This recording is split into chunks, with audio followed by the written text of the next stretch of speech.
नमस्कार मंडळी, मी विजया प्रभू. आई, आजी आणि मी ह्या चॅनलवर तुमचं स्वागत करते. आज गोष्ट मी अक्काची सांगणार आहे. अक्का ही गावचीच अक्का होती, सगळ्यांची आवडती, सगळ्यांना न मागता सल्ला देणारी.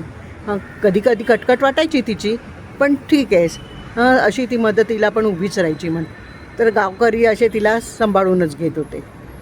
बरं, तर अक्काला एके दिवशी कळलं की गंप्याची पोर पळून गेली. अक्काने काय करावं, सरळ गंप्याचं घर गाठलं आणि म्हणाली गंप्याला, काय रे गंप्या, तुझी पोरगी पळून गेली असं ऐकलं. गंप्यांनी मान डोलवली, होकारात मान डोलवली. मग म्हणाली ती की अरे बयस झालं रे, बरं झालं. खर्च नाही तुला कसला लग्नाचा, काही नाही, आणि पोरगा पण चांगला आहे, इंजिनियर आहे म्हणतात, आणि जवळ पुढच्याच गावात आहे. म्हणजे प्रश्नच नाही.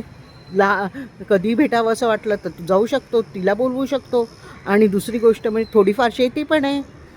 तू शोधायला गेला असतास तर मिळाली असती का एवढा चांगला स्थळ? मग शांत राहा, रागा करू नको. आणि हो, आली ती की तिचा स्वागत कर. आली तिची कशाला, तिची वाट बघू नको, तिला बोलव, तिच्या नवऱ्याला बोलव, आईवडिलांना बोलव आणि त्यांचं स्वागत कर आणि चांगले संबंध वाढव. काय, पोरगी आपली आहे. आणि तू म्हणशील गाव काय म्हणेल, गावाची झालंही काहीच नाही विचार करायचा. आज तुझ्याबद्दल बोलतायत, उद्या आणिक काय, परवा आणिक काय, त्यांना फक्त विषयच पाहिजे असतो.